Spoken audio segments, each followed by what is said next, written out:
ಆತ್ಮೇರೆ ನಮಸ್ಕಾರ. Life ನಮ್ದೇನೆ.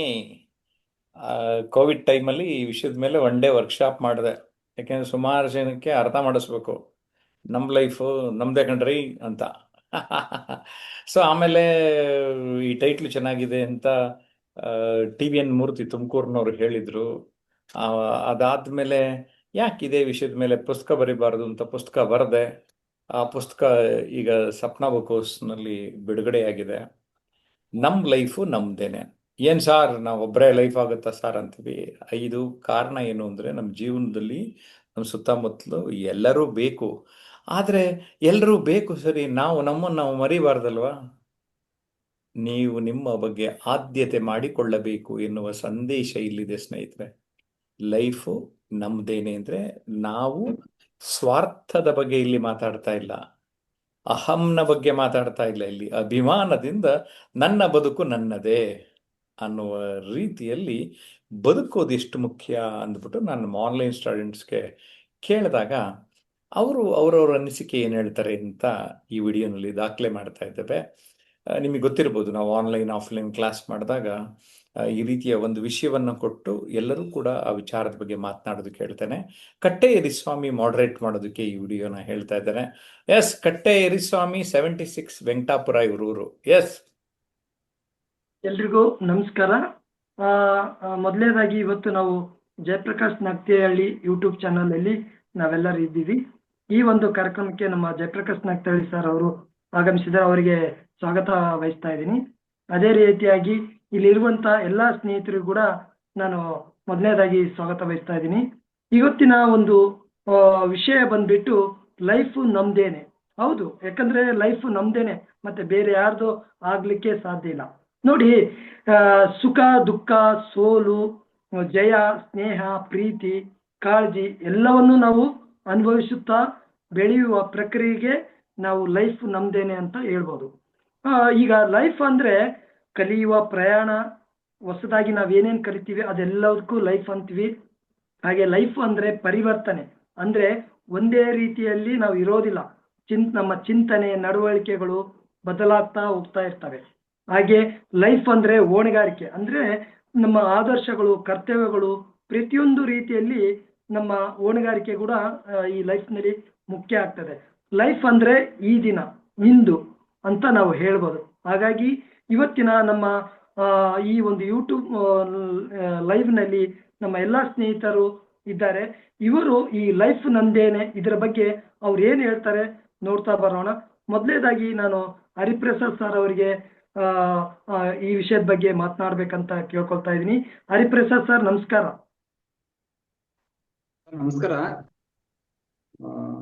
Life ನಮ್ದೇನೆ ಅಂತಕ್ಕಂಥ ವಿಷಯ ಬಹಳ ಚೆನ್ನಾಗಿದೆ.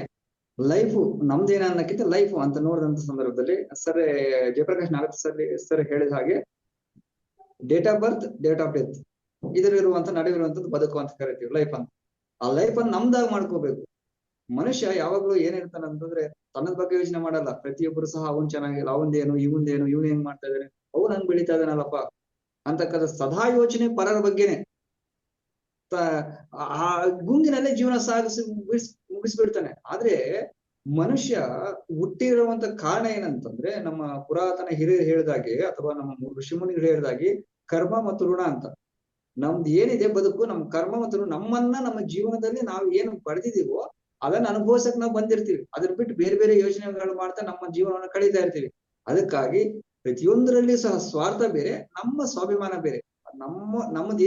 ನಮ್ದು ಏನ್ ಮಾಡ್ಬೇಕು, ನಾವು ಏನೇನ್ ಮಾಡ್ಬೇಕಾಗಿದೆ ಅವೆಲ್ಲವನ್ನು ಒಂದು ಪೂರ್ವ ಸಿದ್ಧತೆ ಮಾಡಿಕೊಂಡು ನಾವು ಆ ಕಾರ್ಯವನ್ನು ಮಾಡ್ಬಿಟ್ರೆ ಸಾಕು, ಜೀವನ ಸಾರ್ಥಕ ಆಗುತ್ತೆ. ಬೇರೆಯವ್ರ ಬಗ್ಗೆ ಯೋಚನೆ ಬೇಡ ಅಂತಕ್ಕಂಥ ಲೈಫ್ ನಮ್ದೇನೆ ಅಂತಕ್ಕಂಥ ಅರ್ಥ ಅಂತಕ್ಕಂಥ ನನ್ನ ಅಭಿಪ್ರಾಯ. ಧನ್ಯವಾದಗಳು ಸರ್. ಹರಿಪ್ರಸಾದ್ ಸರ್, ತುಂಬಾ ಚೆನ್ನಾಗಿ ಅರ್ಥ ಮಾಡಿಸಿದ್ರಿ. ನೋಡಿ, ನಾವು ಹುಟ್ಟೋದು ಒಂದೇ ಸಲ, ನಾವು ಸಾಯೋದು ಕೂಡ ಒಂದೇ ಸಲ. ಅದ್ರ ಮಧ್ಯೆ ನಾವೇನ್ ಜೀವಿಸ್ತೀವಲ್ಲ ಅದು ನಮ್ ಲೈಫ್ ಆಗಿರ್ತದೆ. ಬೇರೆಯವರ ಒಂದು ಜೀವನ ಒಂದು ಅವಲಂಬನೆಯನ್ನ ನಾವು ಮಾಡ್ಕೊಳ್ಳೋದಕ್ಕಿಂತ ನಮ್ಮ ಜೀವನವನ್ನ ಅವಲಂಬನೆ ಮಾಡ್ಕೊಳ್ಳೋದು ತುಂಬಾ ಮುಖ್ಯ ಅಂತ ತುಂಬಾ ಚೆನ್ನಾಗಿ ಅರ್ಥ ಮಾಡಿಸಿದ್ರಿ. ತಮಗೆ ಧನ್ಯವಾದಗಳು ಸರ್. ಹಾಗೆ ಈ ವಿಷಯದ ಕುರಿತು ನಮ್ಮ ಆನಂದ್ ಸರ್ ಅವರು ಏನ್ ಹೇಳ್ತಾರೆ ನೋಡೋಣ ಬನ್ನಿ. ನಮಸ್ತೆ ಆನಂದ್ ಸರ್. ನಮಸ್ತೆ ಗೆಳೆಯರೆ. ಈ ದಿನ ಜಯಪ್ರಕಾಶ್ ನಾಗತಿಹಳ್ಳಿ ಅವರ ಒಂದು ಯೂಟ್ಯೂಬ್ ಚಾನೆಲ್ನಲ್ಲಿ ಎರಡನೇ ಒಂದು ವಿಷಯ ಕೊಟ್ಟಿರೋದು ಲೈಫ್ ನಮ್ದೇನೆ ಅನ್ನೋದು. ಗೆಳೆಯರೆ, ಈಗ ಇದು ತುಂಬಾ ವ್ಯಾಸ್ಟ್ ಆಗಿರುವಂತ ಒಂದು ಶೀರ್ಷಿಕೆ. ಇದಕ್ಕೆ ತುಂಬಾ ಗಂಟೆಗಟ್ಟಲೆ ಮಾತಾಡ್ಬೋದಾದ ಅನೇಕ ಪುಸ್ತಕಗಳನ್ನು ಓದ್ಬೋದು. ಲೈಫ್ ನಮ್ದೇನೆ ಅನ್ನೋದು ಯಾಕೆಂದ್ರೆ ಯಾವತ್ತಿಗೂ ನಮ್ಗೆ ಒಂದು ಸರ್ಟನ್ ಏಜ್ ಬರೋವರೆಗೂ ಲೈಫ್ ನಮ್ದೇನಾ ಅನ್ನೋದೇ ಗೊತ್ತಾಗಲ್ಲ. ಯಾಕೆಂದ್ರೆ ನಾವು ಭ್ರಮಾಲೋಕದಲ್ಲಿ ಜೀವಿಸ್ತಾ ಇರ್ತೀವಿ. ನನಗ್ ತಿಳಿದ ಮಟ್ಟಿಗೆ ನಮ್ಮ ಈ ನಾವು ಹುಟ್ತೀವಲ್ವಾ, ಅಲ್ಲಿಂದಾನು ನಾವು ನಮಗೆ ಎಲ್ಲಾನು ಇಲ್ಲಿ ಒಂಥರ ಸಿಸ್ಟಮ್ಯಾಟಿಕ್ ಆಗಿ ನಮ್ಮನ್ನ ಏನು ಮಾಡಕ್ ಬಿಡೋದಿಲ್ಲ. ಯಾಕಂದ್ರೆ ನಮ್ಮ ಎಜುಕೇಶನ್ ಸಿಸ್ಟಮ್, ನಮ್ ಗುರುಕುಲ್ ತರ ಎಜುಕೇಶನ್ ಸಿಸ್ಟಮ್ ಇಲ್ಲ. ನಮ್ಮ ಕುಟುಂಬ ವ್ಯವಸ್ಥೆ ಹಂಗೆ ಇರ್ತದೆ. ನಿನ್ಗೆ ಏನು ಗೊತ್ತಾಗಲ್ಲ, ಏನ್ ಮಾಡಕ್ ಹೋದ್ರೆ ನಿನ್ಗೆ ಏನ್ ಗೊತ್ತು, ನೀನ್ ಏನ್ ಗೊತ್ತು ಅಂತಾರೆ ಮನೆಯಲ್ಲಿ. ನಮ್ಮ ಎಜುಕೇಶನ್ ಸಿಸ್ಟಮ್ಗೆ ಹೋದ್ರೆ ಬರೀ ಏನಲ್ಲಿ ಇನ್ಫಾರ್ಮೇಶನ್ ತುಂಬ್ತಾರೆ ವಿನ ಏನು ನಾವು ಅಲ್ಲೇನಾದ್ರೂ ಅದೇನೋ ಪ್ರಮಾಣ ಪತ್ರನೋ ಏನೋ ಒಂದು ನಮ್ಮ ಡಿಗ್ರಿ ಸರ್ಟಿಫಿಕೇಟ್ ತಗೊಂಡೋದ್ರೆ ಅದಕ್ಕೆ ಯೋಗ್ಯತೆನೇ ಇರಲ್ಲ. ಯೋಗ್ಯತಾ ಪತ್ರ ಅಂತ ತಗೊಂಡೋಗ್ತೀವಿ, ಅದಕ್ಕೆ ಯೋಗ್ಯತೆ ಏನಿರಲ್ಲ. ಸೊ ಅವಾಗ ಅನ್ಕೋತೀವಿ ಲೈಫು ನಮ್ಮದೇನ ಇದು, ಇದಕ್ಕೇನು 2 ಹೊತ್ತು ಊಟ ಸಿಗ್ತದೆ. ನಮ್ಮ ನಂಬಿಕೆ 2 ಹೊತ್ತು ಊಟ, ಇದಕ್ಕೆ ಕೆಲಸ, ಫಸ್ಟ್ ಎಜುಕೇಶನ್ ಆದ್ಮೇಲೆ ಕೆಲಸ ಸಿಕ್ಕಿದ್ಮೇಲೆ 2 ಹೊತ್ತು ಊಟ, ಆಮೇಲೆ ಮದುವೆ, ಆಮೇಲೆ 2 ಮಕ್ಕಳು, ಆಮೇಲೆ ಒಂದು ಕಾರು, ಒಂದು ಮನೆ. ಇಷ್ಟೇನ ಲೈಫ್? ಇಷ್ಟೇ ನಮಗೆ ಕಲಿಸ್ಕೊಟ್ಟಿರೋದು. ಆದ್ರೆ ನನಗ್ ಗೊತ್ತಿರೋ ಮಟ್ಟಿಗೆ ಎಷ್ಟೋ ಮನುಷ್ಯರು ಈ ಜಗತ್ತಿನಲ್ಲಿ ಹುಟ್ಟಲಾರದೆ ಸತ್ತು ಹೋದರು. ರೀಬರ್ತ್ ಆಗ್ಬೇಕು. ನಾವು ರೀಬರ್ತ್ ಆಗ್ಲಿಲ್ಲ ಅಂದ್ರೆ ಆಗೋದೇ ಇಲ್ಲ. ಯಾಕೆಂದ್ರೆ ನಾವು ಮನುಷ್ಯ ತಾಯಿ ಗರ್ಭದಲ್ಲಿ ಹುಟ್ತಾರೆ, ಆದ್ರೆ ಮತ್ತೆ ಹುಟ್ಟಬೇಕಲ್ವಾ? ಮತ್ತೆ ಹುಟ್ಟಬೇಕು ಅಂದ್ರೆ ನಾವು ನಮ್ಮ ಪ್ರವರ್ತನೆಗಳು ಮತ್ತೆ ನಮ್ಮ ಲೈಫ್ ಸ್ಟೈಲ್ ಅಲ್ಲಿ ಚೇಂಜ್ ಮಾಡ್ಕೊಂಡು, ಈಗ ಫಾರ್ ಎಕ್ಸಾಂಪಲ್ ಯಾರು ನಮ್ಮ ಗಾಂಧೀಜಿ, ಮಹಾತ್ಮ ಹೆಂಗಾದ್ರು ಅವರು ರೀಬರ್ತ್ ಆದ್ರು. ಹೀಗೆ ಅನೇಕ ಉದಾಹರಣೆಗಳು ನಾವು ಕೊಡ್ತಾ ಹೋಗ್ಬೋದು. ಈಗ ಇತ್ತೀಚೆಗೆ ನಮ್ಮ ತೆಂಡೂಲ್ಕರ್ ಅವ್ರನ್ನ ತಗೊಳ್ಳಿ, ಅಥವಾ ನಮ್ಮ ಕನ್ನಡದ ಪುನೀತ್, ಇವರು ಹುಟ್ಟಿದ್ರು, ನಾವು ಹುಟ್ಟಿದೀವಿ. ಹಂಗೆ ನಾವು ಏನಾದ್ರೂ ಒಂದು ಸಾಧಿಸಿ ನಮ್ಮ ಜೀವನನ ಲೈಫು ನಂದೇನೆ ಅನ್ನೋವಾಗ ಇಡೀ ಒಂದಷ್ಟು ಜನ ಅಲ್ಲ, ಇಡೀ ನಮ್ಮ ಈಗ ಸಾರ್ ಇದು ಇದೆಲ್ಲ ಜಯಪ್ರಕಾಶ್ ನಾಗತಿಹಳ್ಳಿ ಅವ್ರು ಏನಕ್ಕೆ ಮಾಡ್ತಾ ಇದಾರೆ? ಅವ್ರೇನ್ ದುಡ್ಡುಗೋಸ್ಕರ ಮಾಡ್ತಾ ಇದಾರೆ? ಏನು ಇಲ್ವಲ್ಲ, ಅವ್ರಿಗೆಲ್ಲ ಇದೆ. ಏನ್ ಗೊತ್ತಾ, ಅವ್ರಿಗೊಂದು ಫ್ಯಾಷನ್, ಅವ್ರಿಗೊಂದು ಸಂತೃಪ್ತಿ, ಅವ್ರು ಖುಷಿ ಕೊಡ್ತದೆ. ಇದನ್ನ ಮಾಡೋದ್ರಿಂದ ಖುಷಿ ಕೊಡ್ತದೆ. ಸೊ ಹಿಂಗೆ ನಾವು ಏನಾದ್ರೂ ಒಂದು ಮಾಡಿ ಏನಾದ್ರೂ ಒಂದು ವಾಪಸ್ ಕೊಟ್ಟು ಹೋದಾಗ ನಾವು ಹುಟ್ಟಿದಕ್ಕೆ ಇದಕ್ಕೆ ಸಾರ್ಥಕ ಅಂತ ನನ್ಗನ್ಸ್ತಾ ಇದೆ. ಆದ್ರಿಂದ ನಮ್ಮ ಜೀವನವನ್ನ ನಾವು ನಮಗೋಸ್ಕರ ಒಂದಷ್ಟು ದಿವಸ ಮಾಡ್ಬೋದು, ಆದ್ರೆ ಒಂದಷ್ಟು ದಿವಸ ಆದ್ಮೇಲೆ, ಒಂದಷ್ಟು ವರ್ಷ ಆದ್ಮೇಲೆ ನಾವು ಇಡೀ ಜಗತ್ತಿಗೋಸ್ಕರ ಏನಾದ್ರೂ ಒಂದು ಮಾರ್ಕ್ ಆದ್ರೂ ನಾವು ಬಿಟ್ಟು ಹೋಗ್ಬೇಕು ಅನ್ನೋದು ನನ್ನ ಅಭಿಪ್ರಾಯ. ಈ ದಿನ ನನ್ನ ಈ ವಿಷಯದ ಬಗ್ಗೆ ಮಾತಾಡೋದಕ್ಕೆ ಅನುವು ಮಾಡಿಕೊಟ್ಟೆ ಎಲ್ರಿಗೂ ಧನ್ಯವಾದ ಗೆಳೆಯರೆ. ಆನಂದ್ ಸರ್ ತುಂಬಾ ಚೆನ್ನಾಗಿ ಅರ್ಥ ಮಾಡ್ಸಿದ್ರು. ನೋಡಿ, ನಾವು ಹುಟ್ತೀವಿ, ಒಂದಿನ ಸಾಯ್ತೀವಿ. ನಮ್ಮ ಜಯಪ್ರಕಾಶ್ ನಾಗತಿಹಳ್ಳಿ ಸಾರು ಯಾವಾಗ್ಲೂ ಹೇಳ್ತಾ ಇದ್ದಾರೆ, ಬಂದೆ ಪುಟ್ಟ ಓದೇ ಪುಟ್ಟ ಅಂತ. ಅಂದ್ರೆ ಬೆಳಿಗ್ಗೆ ಎದ್ದೇಳೋದು, ಟಿಫನ್ ಮಾಡೋದು, ಕೆಲ್ಸಕ್ಕೆ ಹೋಗೋದು, ಮನೆಗೆ ಬರೋದು, ಸಂಪಾದನೆ ಮಾಡೋದು, ಒಂದಿನ ಸಾಯೋದು, ಇದು ಜೀವನ ಅಲ್ಲ. ಯಾಕಂದ್ರೆ ನಾವು ಹುಟ್ಟಿದ್ಮೇಲೆ ಮತ್ತೆ ಮರು ಹುಟ್ಟಬೇಕು, ಹುಟ್ಟಿ ಒಂದು ಏನಾದ್ರೂ ಸಾಧನೆ ಮಾಡ್ಬೇಕಂತ ಆನಂದ್ ಸರ್ ತುಂಬಾ ಚೆನ್ನಾಗಿ ಅರ್ಥ ಮಾಡಿಸಿದ್ರು. ತಮಗೆ ಧನ್ಯವಾದಗಳು ಸರ್. ಹಾಗೆ ಈ ವಿಷಯದ ಕುರಿತು, ಲೈಫ್ ನಮ್ದೇನೆ, ಈ ವಿಷಯದ ಕುರಿತು ನಮ್ಮ ಶೈಲಜಾ ಮೇಡಮ್ ಅವರು ಏನ್ ಹೇಳ್ತಾರೆ ನೋಡೋಣ ಬನ್ನಿ. ನಮಸ್ತೆ ಶೈಲಜಾ ಮೇಡಮ್. ನಮಸ್ತೆ ಸರ್. ಹೌದು ಸರ್, ಇಂದಿನ ಈ ಲೈಫ್ ನಂದೇನೆ ಅಂತಕ್ಕಂತ ಒಂದು ಈ ವಿಷಯ ಮನುಷ್ಯನಲ್ಲಿ ಅವನ ಬಗ್ಗೆ ಅವರಲ್ಲಿರುವಂತಹ ಸಾಮರ್ಥ್ಯವನ್ನ ಅವರು ಮತ್ತೆ ಒಮ್ಮೆ ಪುನರ್ ಪರಿಶೀಲನೆ ಮಾಡ್ಕೊಳ್ಳೋದಕ್ಕ ಸಹಾಯಕ ಆಗುತ್ತೆ. ಈಗ ಸರ್ ಆನಂದ್ ಸರ್ ಹೇಳ್ತಾ ಇದ್ರು, ಬಹಳಷ್ಟು ಜನ ಗುರಿ ಇಲ್ದೇನೆ ಜೀವನವನ್ನ ಮುಗಿಸ್ಬಿಡ್ತಾರೆ ಅಂತ. ಹೌದು, ಇದು ಸತ್ಯವಾದ ಮಾತು. ಎಷ್ಟೋ ಜನ ಈಗ ಹುಟ್ಟಿದ ನಂತರ ಇವತ್ತಿನ ಯುವ ಜನತೆ ಏನಾಗ್ತಾ ಇದೆ, ಬರೀ ಭೋಗ ಲಾಲಸೆಯಲ್ಲಿ ತಮ್ಮ ಬದುಕನ್ನ ಕಳೆದುಕೊಳ್ತಾ ಇದ್ದಾರೆ. ಎಷ್ಟೋ ಸೆಲೆಬ್ರಿಟಿಗಳ ಮಕ್ಕಳನ್ನ ನೋಡಿದಾಗೂ ಕೂಡ ಅವರೆಲ್ಲ ಯಾಕೆ ಆತರ ಜೀವನ ಆಗ್ತೈತೆ ಅಂದ್ರೆ, ಒಂದು ಬದುಕಿಗೊಂದು ಗುರಿ ಇಲ್ಲ. ದೊಡ್ಡ ಶ್ರೇಷ್ಠ ಎಲ್ಲರೂ ಉದಾತ್ತವಾದದ್ದನ್ನ ಸಾಧಿಸಕ್ ಆಗದೆ ಇರ್ಬೋದು, ಆದ್ರೆ ಶ್ರೇಷ್ಠ ಮಾನವರಾದ್ರೂ ಆಗಬಹುದು. ಆ ಸಾಧ್ಯತೆ ಪ್ರತಿಯೊಬ್ಬರಿಗೂ ಇದೆ. ಅದಕ್ಕೆ ಏನಪ್ಪಾ ಅಂದ್ರೆ, ಬದುಕಿಗೊಂದು ಗುರಿ ಬೇಕೇ ಬೇಕು. ಅದಕ್ಕೆ ಸ್ವಾಮಿ ವಿವೇಕಾನಂದರು ಹೇಳ್ತಾರೆ, ಗುರಿ ಇಲ್ಲದೆ ಇರುವ ಮನುಷ್ಯ 1000 ತಪ್ಪುಗಳನ್ನು ಮಾಡಿದ್ರೆ, ಬದುಕಿಗೊಂದು ಗುರಿಯನ್ನು ಇಟ್ಕೊಂಡಿರುವಂತ ಮನುಷ್ಯ 100 ತಪ್ಪುಗಳನ್ನು ಮಾಡ್ತಾನಂತ. ಅಂದ್ರೆ ಬದುಕಿಗೊಂದು ಗುರಿ ಕೊಟ್ಟ ಕೂಡ್ಲೇನೆ ಏನಾಗುತ್ತೆ, ಅಲ್ಲಿ ನಮ್ಗೆ ಎಷ್ಟು ಗುರಿಗಳು ಈ ಅನಗತ್ಯವಾದದ್ದು ತನ್ನಿಂದ ತಾನೇ ಹೊರಟೋಗುತ್ತೆ. ಹಾಗಾಗಿ ಈ ಬದುಕು ಅರ್ಥಪೂರ್ಣ ಆಗ್ಬೇಕಂದ್ರೆ ಮೊದಲು ನಮ್ಮ ವೈಯಕ್ತಿಕ ಏಳಿಗೆಯನ್ನ ಸಾಧಿಸ್ಬೇಕು. ನಾವು ನಮ್ಮ ವ್ಯಕ್ತಿತ್ವ ವಿಕಾಸವನ್ನ ಮಾಡಿಕೊಂಡು ನಂತರ ಕೌಟುಂಬಿಕ ಒಂದು ಜೀವನದಲ್ಲೂ ಕೂಡ ಯಶಸ್ಸನ್ನ ಹೊಂದುತ್ತಾ, ಹಾಗೇನೆ ನಮ್ಮ ಒಂದು ಯಶಸ್ಸನ್ನ ಸಮಾಜಕ್ಕೆ ಸಮರ್ಪಿಸುವುದೇ ನಿಜವಾದ ಬದುಕಿನ ಸಾರ್ಥಕ್ಯ ಅಂತ ನಾನು ಹೇಳ್ಬೋದು.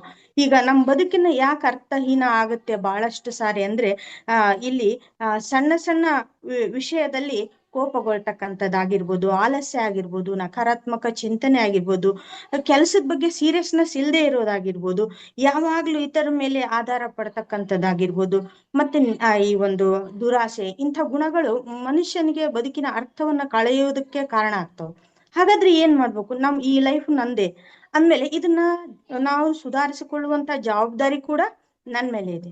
ಹಾಗಾಗಿ ಏನ್ ಮಾಡ್ಬೋದು ಅಂತಂದ್ರೆ, ಮೊದಲನೇದಾಗಿ ಬದುಕನ್ನ ನಾವು ಸಕಾರಾತ್ಮಕವಾಗಿ ಎದುರಿಸುವಂತಹ ಕಾಣುವಂತಹ ಒಂದು ಈ ಮನೋಭಾವನೆಯನ್ನ ಬೆಳೆಸ್ಕೋಬೇಕು.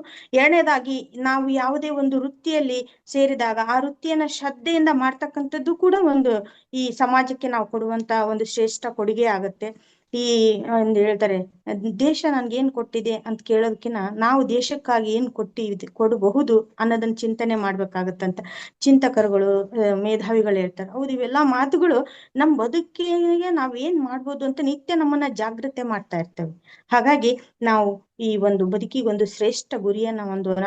ಆ ಗುರಿಯನ್ನ ಸಾಧಿಸುವುದಕ್ಕೆ ಹಗಲು ರಾತ್ರಿ ಪರಿಶ್ರಮಿಸುತ್ತಾ ನಮ್ಮ ಏಳಿಗೆಯಲ್ಲಿ ಪರರ ಏಳಿಗೆಯೂ ಇದೆ. ಒಂದ್ ಮಾತು ಹೇಳ್ತಾರೆ ಇಂಗ್ಲಿಷ್ ನಲ್ಲಿ, ಗಾದೆ ಮಾತಿದೆ, ಒಂದ್ ಮಾತಿದೆ, ಗಾಡ್ ಹೆಲ್ಪ್ ದೋಸ್ ಹೂ ಹೆಲ್ಪ್ ದೆಮ್ ಸೆಲ್ಫ್ ಅಂತ. ಅಂದ್ರೆ ಭಗವಂತ ಯಾರು ತಮ್ಮನ್ನ ತಾವು ಪರಿವರ್ತಿಸಿಕೊಳ್ಳುವುದಕ್ಕೆ, ತಮ್ಮನ್ನು ತಾವು ಸುಧಾರಿಸಿಕೊಳ್ಳುವುದಕ್ಕೆ, ತಮ್ಮನ್ನು ತಾವು ಹೊಸದಾಗಿಸಿಕೊಳ್ಳುವುದಕ್ಕೆ ಪ್ರಾಮಾಣಿಕವಾಗಿ ಪ್ರಯತ್ನ ಮಾಡ್ತಾ ಇರ್ತಾರೋ ಅವ್ರಿಗೆ ಭಗವಂತ ಸಹಾಯ ಮಾಡ್ತಾರಂತೆ. ಹಾಗಾಗಿ ಪ್ರತಿಯೊಬ್ಬರ ಏಳಿಗೆಯಲ್ಲಿ ಸಮಾಜದ ಕಲ್ಯಾಣ ಇದೆ. ಹಾಗಾಗಿ ಎಲ್ಲರೂ ತಮ್ಮ ಜೀವನದಲ್ಲಿ ಯಶಸ್ಸನ್ನ ಸಾಧಿಸ್ತಾ ಸಮಾಜಕ್ಕೆ ಒಂದು ಕೊಡುಗೆಯನ್ನ ತಾವು ಕೊಡುವಂತ ಶ್ರೇಷ್ಠ ವ್ಯಕ್ತಿಗಳ ಆಗ್ಬೇಕು. ಆಗ ಅವ್ರು ಹೇಳ್ಬೋದು ಗರ್ವದಿಂದ, ಈ ಲೈಫ್ ನಂದೇನೆ, ಇದನ್ನ ನಾನು ಯಶಸ್ವಿಯಿಂದ ಕಳೀತೀನಿ, ಇದು ನನ್ನ ಹೆಮ್ಮೆ ಅಂತ ನಾವು ಗರ್ವದಿಂದ ಹೇಳ್ಬೋದು. ಇಂಥ ವ್ಯಕ್ತಿತ್ವ ಸರ್ವರ್ದು ಆಗ್ಲಿ ಅಂತ ಆಶಿಸ್ತಾ ಅವಕಾಶಕ್ಕಾಗಿ ಧನ್ಯವಾದಗಳು ಸರ್. ತುಂಬಾ ಸೊಗಸಾಗಿ ಅರ್ಥಾತ್ಮಕವಾಗಿ ನಮಗೆ ಕೆಲವೊಂದು ವಿಚಾರಗಳ ಮೂಲಕ ನಮಗೆ ಲೈಫ್ ನಮ್ದೇನದ ಕುರಿತು ಶೈಲಜಾ ಮೇಡಮ್ ಅರ್ಥ ಮಾಡ್ತಿದ್ರು. ಅದರಲ್ಲಿ ವಿಶೇಷವಾಗಿ ನಮ್ಮ ಒಂದು ಯಾವುದೇ ನಾವು ಒಂದು ಲೈಫ್ನ ನಾವು ಅನುಭವಿಸ್ತಾ ಇರ್ತೀವಿ, ಅದನ್ನ ಸರಿಯಾದ ರೀತಿಯಲ್ಲಿ ಅನುಭವಿಸದೆ ಹಸುವೆ, ಹೊಟ್ಟೆ ಕಿಚ್ಚು, ಈ ತರ ಮನೋಭಾವನೆಯನ್ನು ಇಟ್ಕೊಂಡು ನಾವು ಜೀವನವನ್ನು ಮಾಡ್ತಾ ಇರ್ತೀವಿ. ಒಂದು ಗುರಿ ಇಲ್ಲದೆ ಜೀವನ ಮಾಡ್ತಾ ಇರ್ತೀವಿ. ಸರಿಯಾದ ಗುರಿಯನ್ನ ಇಟ್ಕೊಂಡ್ರೆ ನಮ್ಮ ಲೈಫ್ ನಮ್ದೇನೆ ಆಗ್ತದಂತ ತುಂಬಾ ಚೆನ್ನಾಗಿ ಅರ್ಥ ಮಾಡ್ತಿದ್ರು ಮೇಡಮ್. ತಮಗೆ ಧನ್ಯವಾದಗಳು. ಹಾಗೆ ಈ ವಿಷಯದ ಕುರಿತು ನಮ್ಮ ರವಿ ಸರ್ ಏನ್ ಹೇಳ್ತಾರೆ ನೋಡೋಣ ಬನ್ನಿ. ನಮಸ್ತೆ ರವಿ ಸರ್. ಸರ್ ನಮಸ್ತೆ, ಎಲ್ಲ ಸ್ನೇಹಿತರಿಗೂ ನಮಸ್ಕಾರ. ಲೈಫ್ ನಂದೇನೆ. ಪ್ರತಿಯೊಬ್ಬ ಮನುಷ್ಯ ಜೀವಿ ಹೇಗೆ ಬದುಕನ್ನ ಯಾವ ರೀತಿಯಲ್ಲಿ ಬದುಕ್ತಾನೆ, ಬದುಕನ್ನು ಹೇಗೆ ಅರ್ಥ ಮಾಡ್ಕೊಳ್ತಾನೆ, ಅವನ ಶ್ರೇಷ್ಠ ಜೀವನವನ್ನ ಆಗಿಸ್ಕೊಳ್ಳಿಕ್ಕೆ ಅವನು ಹೇಗೆ ಬದುಕ್ತಾ ಇದ್ದಾನೆ ಅಂತಕ್ಕಂಥದ್ದು, ಮತ್ತೆ ಅದರೆಡೆಗೆ ಹೇಗೆ ಸಾಕ್ತಾ ಇದ್ದಾನೆ ಅಂತಕ್ಕಂಥದ್ದು ನಾವು ಇಲ್ಲಿ ತುಲನೆ ಮಾಡುವಂತ ಒಂದು ಸಂದರ್ಭ ಸ್ನೇಹಿತರೆ. ಇಲ್ಲಿ ಈ ಜೀವನ ಅನ್ನೋದು ಪ್ರತಿಯೊಬ್ಬ ಮನುಷ್ಯರಿಗೂ ಒಂದೇ ತರ ಈ ಅವಕಾಶಗಳನ್ನು ಸಿಗುವಂಥದ್ದು ಎಲ್ಲರೂ ಸಿಗ್ತದೆ, ಎಲ್ಲ ಒಂದೇನೆ. ಆದ್ರೆ ಅದರಲ್ಲಿ ನಾವು ಒಂದು ಬೆಸ್ಟ್ ಯೂಸ್ ಆಫ್ ಇಟ್ ಅಂತ ಹೇಳ್ತೀವಲ್ಲ, ಅದನ್ನ ಹೇಗೆ ನಾವು ಸದುಪಯೋಗ ಪಡಿಸ್ಕೊಳ್ತೇವೆ ಅಂತಕ್ಕಂಥದ್ದು ಬಹಳ ಮುಖ್ಯ ಆಗ್ತದೆ ಇಲ್ಲಿ. ಈಗ ಒಂದು ಸಣ್ಣ ಕಥೆ ಬರ್ತದೆ. ಒಂದು ನೀಲಿ ಸಮುದ್ರದ ಹತ್ರ ಒಬ್ಬ ದಡದಲ್ಲಿ ಗಾಳಿ ಆ ಸಮುದ್ರದ ಅಲೆಗಳೊಂದು ಗಾಳಿ ಸೇವಿಸ್ತಾ ಕುಳಿತಿರ್ತಾನೆ. ಇನ್ನೊಬ್ಬ ದಡದಲ್ಲಿ ಆ ನೀರಲ್ಲಿ ಕಾಲಿಡ್ತಾ ಆನಂದದಿಂದ ಸಾಕ್ತಾ ಇರ್ತಾನೆ. ಇನ್ನೊಬ್ಬ ಅದರಲ್ಲಿ ಸ್ವಿಮ್ಮಿಂಗ್ ಮಾಡ್ತಾ ಇರ್ತಾನೆ. ಇನ್ನೊಬ್ಬ ಸ್ವಲ್ಪ ಮುಂದೆ ಆಳದಲ್ಲಿ ಸಮುದ್ರದಲ್ಲಿ ಸಿಗ್ತಕ್ಕಂತಹ ರತ್ತು ಮುತ್ತುಗಳನ್ನ ತೆಗಿತಾ ಇರ್ತಾನೆ. ಅಂದ್ರೆ ಇಲ್ಲಿ ನಾವು ಏನ್ ಗಮನಿಸ್ಬೇಕಂತಂದ್ರೆ, ಈ ಜೀವನ ಅನ್ನೋದು ಎಲ್ಲರಿಗೂ ಒಂದೇ ತರ. ಆದ್ರೆ ಇಲ್ಲಿ ನಾವು ಬೇರೆ ಬೇರೆ ಈ ನಮ್ಮ ಜೀವಿಗಳಿದ್ದೀವಿ, ಮನುಷ್ಯರಿದ್ದೀವಿ, ಹೇಗೆ ನಾವು ಉಪಯೋಗಿಸ್ಕೊಳ್ತೀವಿ ಅಂತಕ್ಕಂಥದ್ದು. ಈ ಮನುಷ್ಯ ಅನ್ನುವಂತ ಒಂದು ಶ್ರೇಷ್ಠ ಒಂದು ನಮಗೆ ಒಂದು ಜೀವ ಇದೆ ಈ ಎಲ್ಲಾ ಜೀವಿಗಳಲ್ಲಿ. ಅದರಿಂದ ಇದನ್ನ ನಾವು ಸರಿಯಾಗಿ ಸದುಪಯೋಗಪಡಿಸ್ಕೊಂಡು ನಾವು ಮಾಡ್ತಿರೋ ತಪ್ಪುಗಳನ್ನು ಅರ್ಥಕೊಂಡು ಒಳ್ಳೆ ಮಾರ್ಗದರ್ಶನ ಪಡಿತಾ ನಮ್ಮ ಜೀವನದಲ್ಲಿ ಒಂದು ಶ್ರೇಷ್ಠ ಗುರಿ ಸಾಗಬೇಕು, ಆನಂದ ಇರಬೇಕು. ಅದನ್ನ ನನ್ನ ಲೈಫ್ ನಂದೇನೆ, ನನ್ನ ಇನ್ನೊಬ್ಬರ ಒಂದು ಸ್ಕ್ರಿಪ್ಟ್ಗೆ ನಾವು ಹೀರೋ ಆಗೋಕ್ಕಿಂತ ನಮ್ಮ ಸ್ಕ್ರಿಪ್ಟ್ ಅನ್ನು ಸರಿಯಾಗಿ ಬರಬೇಕಂಬದಕ್ಕೆ ಹೀರೋ ಆದ್ರೆ ಬಹಳ ಚೆನ್ನಾಗಿರ್ತದೆ ಅಂತ ಹೇಳಿ ಕೊಟ್ಟಿದ್ದಕ್ಕೆ ಎಲ್ಲರಿಗೂ ಧನ್ಯವಾದಗಳು. ಸರ್ ರವಿ ಸರ್ ತುಂಬಾ ಚೆನ್ನಾಗಿ ಅರ್ಥ ಮಾಡಿಸಿದ್ರು. ನೋಡಿ, ನಮ್ಗೆ ಲೈಫ್ ನಮ್ದೇನೆ ಮಾಡ್ಕೊಳ್ಳಕ್ಕೆ ಸಾಕಷ್ಟು ಅವಕಾಶಗಳು ಬರ್ತವೆ. ಆ ಅವಕಾಶಗಳನ್ನ ನಾವು ಸರಿಯಾದ ರೀತಿಯಲ್ಲಿ ಉಪಯೋಗಿಸ್ಕೊಂಡು ನಾವು ನಮ್ಮ ಲೈಫ್ ನಮ್ದೇನೇನ ನಾವು ಮಾಡ್ಕೊಳ್ಬಹುದು ಅಂತ ತುಂಬಾ ಚೆನ್ನಾಗಿ ಅರ್ಥ ಮಾಡಿಸಿದ್ರು ಸರ್. ತಮಗೆ ಧನ್ಯವಾದಗಳು. ಅದೇ ಈ ವಿಷಯದ ಕುರಿತು ನಮ್ಮ ರಮೇಶ್ ಸರ್ ಏನ್ ಹೇಳ್ತಾರೆ ನೋಡೋಣ ಬನ್ನಿ. ನಮಸ್ತೆ ರಮೇಶ್ ಸರ್. ನಮಸ್ತೆ ಸರ್. ಲೈಫ್ ನಮ್ದೇನೆ ಅನ್ನೋ ವಿಚಾರ ನಮಗೆ ಗೊತ್ತಾಗೋ ಸಲಿ ಪ್ರತಿಯೊಬ್ಬನಿಗೂ 20 ರಿಂದ 25 ವರ್ಷ ಕಂಡ್ಲು ಎಳ್ಕೊಂಡು ಹೊರಟೋಗ್ಬಿಡುತ್ತೆ. ನಮ್ಮ ಕುಟುಂಬದಲ್ಲಿ ಆಗಿರ್ಬೋದು, ನಮ್ಮ ಹೊರಗಡೆ ಜಗತ್ತಿನಲ್ಲಿ ಆಗಿರ್ಬೋದು, ಪ್ರತಿಯೊಬ್ರು ಕಲಿಸೋದು ಫಸ್ಟ್ ನಿನ್ಗೋಸ್ಕರ ಬದುಕ್ಬೇಡ ಅನ್ನೋದನ್ನ ಒಂದು ಸಾಫ್ಟ್ವೇರ್ ಅನ್ನ ತಲೆಯಲ್ಲಿ ತುಂಬಿಬಿಟ್ಟು ಆ ಪ್ರತಿಯೊಂದು ಮಗುನು ಕೂಡ ಏನ್ ಹೇಳಿ ತನ್ನ ಬಗ್ಗೆ ತಾನೇ ಯೋಚನೆ ಮಾಡೋದ್ ಮರ್ತ್ಬಿಡುತ್ತೆ. ನಾನು ಅವ್ರಿಗೆ ಹೆಲ್ಪ್ ಮಾಡ್ಬೇಕು ಅಂತ ಯಾವಾಗ್ಲೂ ಅದು ಇದು ಚಿಂತೆ ಮಾಡುತ್ತೆ ಹೊರತು ನನ್ ಬಗ್ಗೆ ಏನು, ನನ್ ಜೀವನ ಹೆಂಗ್ ನಡೀತಾ ಇದೆ ಅನ್ನೋದು ಒಂದು ಪ್ರತಿಯೊಂದ್ರ ಬಗ್ಗೆನೂ ಯೋಚನೆ ಮಾಡಕ್ ಹೋಗಲ್ಲ. ಯೋಚನೆ ಮಾಡೋದ್ರಿಂದ ಅವನು ಆರ್ಥಿಕವಾಗಿ ಸ್ವತಂತ್ರವಾಗಲ್ಲ ಮತ್ತು ಭಾವನಾತ್ಮಕವಾಗಿ ಮಾನಸಿಕ ತೊಳಲಾಟಗಳಿಗೆ ತಗ್ಲಾಕೊಂಡದ್ದು ಯಾವ ತರ ಬರ್ಬೇಕು ಒಂದು ಸಮಸ್ಯೆ ಬಂದಾಗ ಅನ್ನೋದು ಅವನ್ಗೆ ದಿಕ್ಕು ತೋಚಂತಾಗ ಯಾವಾಗ ಅವನ್ಗೆ ಲೈಫ್ ನನ್ ಜೀವನಕ್ಕೆ ನಾನೇ ಅಲ್ದೇನೆ ಯಾರು ರೂವಾರಿ ಅಲ್ಲ, ನನ್ ಜೀವನ ರೂವಾರಿ ಅಂತ ಅರ್ಥ ಆಗುತ್ತೋ ಆಗ ಅವನು ಫಸ್ಟ್ ಜೀವನದಲ್ಲಿ ಏನೇ ಮಾಡೋದಿರು ಫಸ್ಟ್ ನನಗೋಸ್ಕರ ಮಾಡ್ಬೇಕು. ನನ್ನ ನಂತರ ಬೇರೆಯವ್ರಿಗೂ ಕೂಡ ನಾನು ಹೆಲ್ಪ್ ಅನ್ನೋ ಮನೋಭಾವನ ಬೆಳೆಸ್ಕೊಂಡ್ರು ಕೂಡ ಫಸ್ಟ್ ಯಾವ್ದೇನೇ ಹೇಳಿ ನಮ್ಮನ್ನು ನಾವು ಸರಿ ಮಾಡ್ಕೊಳ್ದೆ ಈ ಪ್ರಪಂಚನ ಸರಿ ಮಾಡ್ಕೊಳಕ್ ಆಗಲ್ಲ ಅನ್ನೋದನ್ನ ಯಾವತ್ತು ತಿಳ್ಕೊಳ್ತಾನೆ ಪ್ರತಿಯೊಬ್ಬ ಮನುಷ್ಯ ಕೂಡ, ಆವಾಗ ಅವನ ಜೀವನದಲ್ಲಿ ಅಭಿವೃದ್ಧಿ ಕಾಣುತ್ತೆ. ಅಭಿವೃದ್ಧಿ ಕಾಣ್ತಾ ಅವನ ಯಶಸ್ಸು ಪಡಿತಾನೆ ಎಲ್ಲಾ ರಂಗಗಳಲ್ಲೂ. ಆ ಕುಟುಂಬದಲ್ಲಿ ಇರ್ಬೋದು, ಸ್ನೇಹಿತರ ಜೊತೆಯಲ್ಲಿ ಇರೋದು, ಪ್ರತಿಯೊಬ್ಬರ ಒಡನಾಟ ಕೂಡ ಚೆನ್ನಾಗಾಗುತ್ತೆ. ಫಸ್ಟ್ ಜೀವನದಲ್ಲಿ ಅಮೂಲ್ಯವಾದದ್ದು ನಾವು ಮರಿತಾ ಇರ್ತೀವಿ. ಸಮಯ ಅನ್ನೋದು ಮರಿತಾ ಇರ್ತೀವಿ. ನಾವು ಅಲ್ಲಿ ನಾವು ನಮ್ ಸಮಯಗಳನ್ನ ಸುಮ್ಮನೆ ಪೋಲಾಗಿ ವೇಸ್ಟ್ ಮಾಡ್ತಾ ಇರ್ತೀವಿ. ನಮ್ ಜೀವನಕ್ಕೆ ಅದರಿಂದ ಏನಾರ ಅಭಿವೃದ್ಧಿ ಆಗುವಂತ ಕೆಲಸ ಏನ್ ಮಾಡ್ಬೇಕು ಅನ್ನೋದು ಕೂಡ ನಮ್ ಯೋಚನೆ ಮಾಡಲ್ಲ. ಯಾಕೆ ಯೋಚನೆ ಮಾಡಲ್ಲ? ಜೀವನ ನಮ್ದೇ ಅಲ್ಲ, ಹೆಂಗೋ ಟೈಮ್ ಹೆಂಗ್ ಬರುತ್ತೆ ಹಂಗ್ ಹೊಂಟೋಗ್ಬಿಡುವ. ಗಾಳಿ ಬಂದಾಗ ಹಂಗೆ ತೂರ್ಕೊಂಡು ಹೊಂಟವ್ರೆ ನಮ್ ಜೀವನ ಅಂತ ನಮ್ ತಿಳ್ಕೊಬಿಟ್ಟಿರ್ತೀವಿ. ಪ್ರತಿಯೊಬ್ಬ ಜೀವಿನೂ ಭೂಮಿ ಮೇಲೆ ಬಂದಾಗ ಪ್ರತಿಯೊಬ್ಬನಿಗೂ ಒಂದೊಂದು ಉದ್ದೇಶ ಇರುತ್ತೆ ಅನ್ನೋದು ಕಲ್ಪನೆನೂ ಕೂಡ ನಾವ್ ಮಾಡಿರಲ್ಲ. ಯಾವಾಗ ನಮ್ದು ಜೀವನದ ಪರ್ಪಸ್ ಏನು, ನಾವ್ ಏಂತಕ್ ಬಂದಿದ್ದೇವೆ, ಅಟ್ಲೀಸ್ಟ್ ಜೀವನದಲ್ಲಿ ನಮ್ಮಿಂದ ಏನೇನ್ ಸಾಧ್ಯ ಆಗುತ್ತೋ ಅದನ್ನೆಲ್ಲ ನಾವು ಮಾಡ್ಬೇಕು ಅನ್ನೋದು ಮನವರಿಕೆ ಮಾಡ್ಕೊಂಡು ಜೀವನ ಸಾಗಿಸಿದಾಗ ಲೈಫ್ ನಮ್ಮದೇ ಅನ್ನೋದ್ರಲ್ಲಿ ಒಂದು ಅರ್ಥ ಬರುತ್ತೆ ಅಂತ ಹೇಳಕ್ ಇಷ್ಟಪಡ್ತೀನಿ. ಧನ್ಯವಾದಗಳು. ಸರ್ ರಮೇಶ್ ಸರ್ ತುಂಬಾ ಚೆನ್ನಾಗಿ ಹೇಳಿದ್ರು. ನೋಡಿ, ನಾವು ನಮ್ ಲೈಫ್ ಅಲ್ಲಿ ನಾವು ಬಂದಿರ್ತೀವಿ ಅಂದ್ಮೇಲೆ ನಮ್ ಲೈಫ್ ನ ನಾವು ನೋಡ್ಕೊಳ್ಳೋದೆ ಬೇರೆಯವ್ರ ಲೈಫ್ಗಳಿಗೆ ನಾವು ಜಾಸ್ತಿ ಯೋಚನೆ ಮಾಡ್ತಾ ಇರ್ತೀವಿ. ಯಾಕಂದ್ರೆ ನಾವು ಇಲ್ಲಿ ಬಂದೀವಂದ್ರೆ ನಮ್ಮ ಲೈಫ್ ಬಗ್ಗೆ ನಾವು ನಮ್ಮ ಏರಿಳಿತ ಅಂದ್ರೆ ಒಂದು ವ್ಯಕ್ತಿತ್ವ ವಿಕಸನ ಆಗ್ಲಿಕ್ಕೆ ಏನೆಲ್ಲ ಮಾಡ್ಬೇಕು, ಏನೆಲ್ಲ ಮಾರ್ಗದರ್ಶನ ಪಡ್ಕೋಬೇಕಂತ ತುಂಬಾ ಚೆನ್ನಾಗಿ ಅರ್ಥ ಮಾಡ್ಸಿದ್ರು ಸರ್. ತಮಗೆ ಧನ್ಯವಾದಗಳು. ಹಾಗೆ ಈ ವಿಷಯದ ಕುರಿತು ನಮ್ಮ ವಿನುತಾ ಮೇಡಮ್ ಅವರು ಏನ್ ಹೇಳ್ತಾರೆ ನೋಡೋಣ. ನಮಸ್ತೆ ವಿನುತಾ ಮೇಡಮ್. ನಮಸ್ತೆ ಸರ್. ಈಗ ಲೈಫು ಬೇರೆ ಯಾರ್ದು ಅಲ್ಲ, ನಮ್ದೇನೆ. ಈ ರೀತಿ ನಮ್ಮ ಜಯಪ್ರಕಾಶ್ ನಾಗ್ತಿಹಳ್ಳಿ ಸರ್ ಅವರು ಮಾತಾಡ್ಲಿಕ್ಕೆ ಹೇಗ್ ಕೊಡ್ತಾರೆ ಅಂತಂದ್ರೆ, ಅದು ನಾವು ಬುದ್ಧಿ ಕಲಿಯಂಗೂ ಇರ್ಬೇಕು, ಮಾತಾಡಂಗೂ ಇರ್ಬೇಕು. ಅದರಿಂದ ನಾವೇನ್ ಮಾಡ್ತೀವಿ, ಸಾಕಷ್ಟು ವಿಚಾರಗಳನ್ನ ಎಲ್ಲ ಕಲೆಕ್ಟ್ ಮಾಡ್ತಾ ಹೋಗ್ತೀವಿ. ಹಾಗೆ ನಮ್ಮ ಜೀವನದಲ್ಲಿ ಏನೆಲ್ಲ ನಡೆದಿದೆ ಅಂತಕ್ಕಂಥದ್ದನ್ನ ವಿಚಾರ ಮಾಡ್ತೀವಿ. ಮುಂದಕ್ಕೆ ಹೇಗೆ ಫ್ಯೂಚರ್ ಅಲ್ಲಿ ನಾವು ಹೇಗೆ ಅದನ್ನ ಸರಿಪಡಿಸ್ಕೋಬೇಕು ಅಂತ ವಿಚಾರಗಳನ್ನೇ ನಮ್ಮ ಸರ್ ಅವರು ಕೊಡೋದು. ಆದ್ರಿಂದ ಈ ಲೈಫ್ ಅಂತ ಅಂದಾಗ ನಾವು 3 ರೀತಿಯಲ್ಲಿ ನಾವು ಕಾಣಬಹುದು. ಒಂದು ದಾರ್ಶನಿಕವಾಗಿ ಅಂತಂದಾಗ ಲೈಫ್ ಅಂತಕ್ಕಂಥದ್ದು ಒಂದು ಅನುಭವ. ಹಾಗೆ ನಾವು ವೈಜ್ಞಾನಿಕವಾಗಿ ಹೇಳ್ಬೇಕು ಅಂತ ಅಂದ್ರೆ ಒಂದು ಜೀವಕೋಶದಿಂದ ಮಾಡಲ್ಪಟ್ಟಿರ್ತಕ್ಕಂಥದ್ದು ಒಂದು ಸಜೀವಿಗಳ ಪ್ರಕ್ರಿಯೆ ಅಂತ ಹೇಳಿ ಕೂಡ ಹೇಳ್ಬೋದು. ಇದರಲ್ಲಿ ಸಾಕಷ್ಟು ಒಂದು ಸಂತಾನೋತ್ಪತ್ತಿ ಇರ್ಬೋದು, ಹುಟ್ಟು ಇರ್ಬೋದು, ಹೀಗೆ ಜೀವನ ಅಂತಕ್ಕಂಥದ್ದು ಈ ರೀತಿ ನಡೀತಾ ಹೋಗುತ್ತೆ. ಹಾಗೆ ಭಾವನಾತ್ಮಕವಾಗಿ ನಾವು ಹೇಳೋದಿದ್ರೆ ಇದು ಒಂದು ಪ್ರೀತಿ, ನಂಟು, ಇದು ಒಂದು ಸಾಧನೆ ಅಂತ ಹೇಳಿ ಕೂಡ ನಾವು ಹೇಳ್ಬೋದಿರುತ್ತೆ. ಹಾಗಾದ್ರೆ ಇದು ಜೀವನ ಅಂತ ಅರ್ಥಕ್ಕೆ ಬಂದಾಗ ಯಾರೋ ಅರ್ಥ ಕೊಡೋದು ಅಲ್ಲ. ಈಗ ನಮ್ಮ ಜೀವನ ನಂದೇ ಆಗಿರೋದ್ರಿಂದ ನಾನೇ ಅದಕ್ಕೊಂದು ಅರ್ಥ ಕಲ್ಪಿಸ್ಕೋಬೇಕು. ನಾನ್ ಹೇಗಿದ್ದೆ, ನಂತರದಲ್ಲಿ ಹೇಗ್ ಆಗ್ಬೇಕು ಅಂತಕ್ಕದ್ದನ್ನು ಕೂಡ ನಾವು ಯೋಚನೆ ಮಾಡ್ಬೇಕಾಗತ್ತೆ. ನಮಗೆ ಇಷ್ಟು ವರ್ಷ ಯಾರು ಹೇಳ್ಕೊಟ್ಟಿಲ್ಲ ಲೈಫ್ ಏನು ಅಂತ. ಮೊದ್ಲೇ ಯಾರ ಹೇಳ್ಕೊಟ್ಟಿದ್ರೆ ನಾವು ಈ ರೀತಿ ಎಲ್ಲ ಇನ್ನೂ ಚೆನ್ನಾಗಿ ಬದುಕ್ತಾ ಇದ್ವಿ ಅಂತ ಅನ್ಸುತ್ತೆ. ಅದಕ್ಕೆ ಇದನ್ನ ಯಾಕೆ ನಾವು ಪ್ರೈಮರಿ ಎಜುಕೇಶನ್ ಅಲ್ಲಿ, ಹೈಸ್ಕೂಲ್ ಅಲ್ಲಿ ಇಲ್ಲ, ಕಾಲೇಜ್ ಲೆವೆಲ್ ಅಲ್ಲಿ ಯಾಕೆ ಜೀವನದ ಒಂದು ಪಾಠವನ್ನ ಮಕ್ಕಳಿಗೆ ಯಾಕೆ ಕಲ್ಸಲ್ಲ, ಆ ಸಿಲೆಬಸ್ ಯಾಕಿಲ್ಲ ಅಂತಕ್ಕಂಥದ್ದು ನನಗೆ ಈಗ ಅನ್ಸುತ್ತೆ. ಅದನ್ನು ಕೂಡ ಸಿಲೆಬಸ್ ಅಲ್ಲಿ ನಾವು ಆಡ್ ಮಾಡಿದ್ರೆ ಮಕ್ಕಳು ಈ ವಯಸ್ಸಿಗೆ ಕಲ್ತು ಅದನ್ನ ಎಕ್ಸಾಂಪಲ್ಸ್ ಆಗಿ ತಗೊಂಡು ಮುಂದೆ ಆ ಲೈಫ್ ಅಲ್ಲಿ ಎಕ್ಸ್ಪೀರಿಯನ್ಸ್ ಆದಾಗ ತಮಗೆ ಒಂದು ಪರಿಹಾರವನ್ನ, ಏನೇ ಸಮಸ್ಯೆ ಬಂದ್ರು ಕೂಡ ಪರಿಹಾರವನ್ನ ಕಂಡುಕೋಬಹುದಲ್ಲ.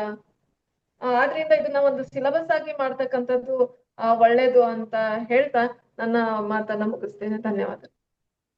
Super madam. ವಿನುತಾ ಮೇಡಮ್ ಅವರು ಹೇಳಿದ್ರು, ನಾವು ನಮ್ಮ ಲೈಫ್ ನಲ್ಲಿ ಬಂದಿರ್ತೀವಿ, ನಾವು ಈಗ ಯಾವ ಸ್ಥಿತಿಯಲ್ಲಿ ಇದ್ದೀವಿ, ಏನಾಗಿದ್ದೀವಿ, ಮುಂದೆ ಏನಾಗ್ಬೇಕು, ಆ ತರ ಒಂದು ಮನೋಭಾವನೆಯನ್ನ ನಮ್ಮ ಲೈಫ್ ಅಲ್ಲಿ ಅಳವಡಿಸ್ಕೊಂಡು ನಾವು ಯೋಚನೆ ಮಾಡ್ತಾ ಬಂದ್ರೆ ನಮ್ಮ ಲೈಫ್ ನಲ್ಲಿ ನಾವು ಸಕ್ಸಸ್ ಕಾಣ್ಬೋದು ಅಂತ ತುಂಬಾ ಚೆನ್ನಾಗಿ ಹೇಳಿದ್ರು.